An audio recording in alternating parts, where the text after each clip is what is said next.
Assalamualaikum, bersama saya Taufik Hassan dalam edisi Buletin Selatan 24 Disember 2014. Sebagai salah sebuah universiti penyelidikan di negara ini, Universiti Teknologi Malaysia UTM akan menitikberatkan jumlah makmal yang mempunyai sijil akreditasi dalam sistem bekerja bagi meningkatkan kualiti penyelidikan. Timbalan Naib Chancellor Pembangunan Profesor Dr. Azlan Abdul Rahman berkata, pengurusan makmal akan menjadi lebih penting sekiranya pembangunan penyelidikan dapat diperkukuhkan. Sebab yang kita tahu, pengurusan makmal akan menjadi lebih menonjol dan lebih penting dengan pembangunan pendidikan UTM. Bila UTM menjadi research university, maka keberdayaan pengurusan makmal ini semakin diperlukan. Maka kerana makmal merupakan nadi kepada research, dan dynamo kepada makmal itu adalah pengurus-pengurus makmal, pekerja-pekerja makmal, staf makmal. Jadi peranan tuan-tuan dan puan menjadi teramat penting dan lebih penting daripada masa-masa yang sebelumnya. Beliau berkata demikian semasa merasmikan majlis penutup Seminar Perkongsian Touch Knowledge 2014 di UTM. Seminar yang dianjurkan kali kedua ini dihadiri kira-kira 150 kaki tangan makmal dan teknikal UTM bagi meningkatkan mutu penyelidikan kaki tangan UTM. Sebanyak 20 kertas kerja dibentangkan menerusi seminar kali ini yang dianjurkan dengan kerjasama Persatuan Penolong Jurutera UTM dan Unit Pengurusan Makmal Universiti. Penganjuran seminar ini menjadi platform kepada semua petugas makmal dan teknikal untuk berkongsi pengalaman, kepakaran serta pelibatan mereka dalam menjayakan penyelidikan di UTM. Dan test knowledge inilah yang amat penting. Kalau tuan-tuan dan puan keluar daripada UTM sebab tertentu, maka tuan-tuan membawa sekali test knowledge tersebut.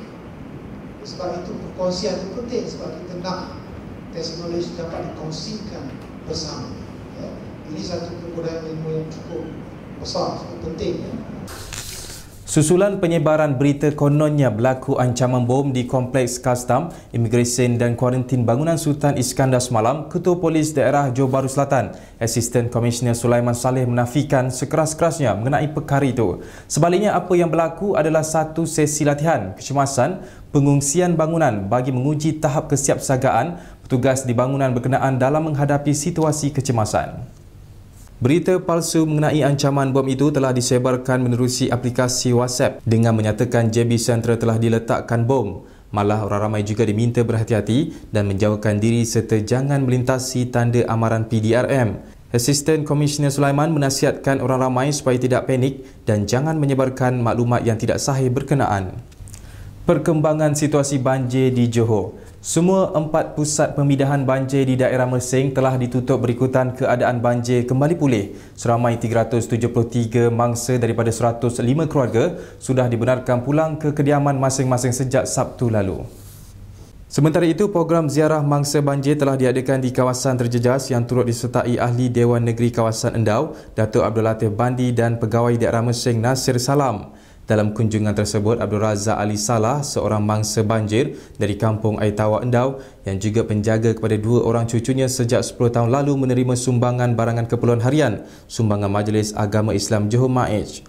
Sementara itu, Datuk Abdul Latif bersama rombongan turut melakukan pemantauan di sekitar parit berdekatan. Ia bertujuan meninjau kerja-kerja yang perlu dilakukan bagi melancarkan saliran parit tersebut sekaligus dapat membantu mengurangkan risiko berlakunya banjir. Program ziarah itu juga turut dilakukan di Kampung Menyerih Tenglu bagi menyampaikan bantuan kepada penduduk yang terjejas. Sementara itu, di Batu Pahat, fenomena air pasang besar menyebabkan beberapa kawasan rendah berhampiran pantai dan sungai di daerah itu dinaiki air pada pagi semalam. Keadaan itu menyebabkan ramai penduduk tidak sempat menyelamatkan harta benda mereka. Antara kawasan dikesan paling teruk terjejas ialah Desa Seri Banang di Jalan Minyak Beku. Menurut laporan harian Metro, hampir keseluruhan 100 rumah di kawasan penempatan berkenaan dinaiki air sehingga 0.3 meter. Pegawai Daerah Batu Pahat Muhammad Halim Hasbullah berkata, tiada penduduk dipindahkan ke penempatan sementara kerana kebiasaannya air surut dalam tempoh beberapa jam kemudian. Namun katanya pihaknya bersedia memindahkan penduduk jika keadaan bertambah buruk akibat hujan lebat yang akan menyebabkan banjir. Kerajaan telah memperuntukkan 1.5 bilion ringgit bagi membina dan menaik taraf hospital dan fasiliti kesihatan di seluruh negara tahun depan. Menteri Kesihatan Datuk Seri Dr. S. Subramaniam berkata, ia termasuk menaik taraf hospital lama serta membina hospital baru. Dr. Subramaniam berkata, ini termasuk pembinaan Hospital Pasir Gudang yang kini dalam proses mengenal pasti, tapak serta menaik taraf beberapa hospital di Johor.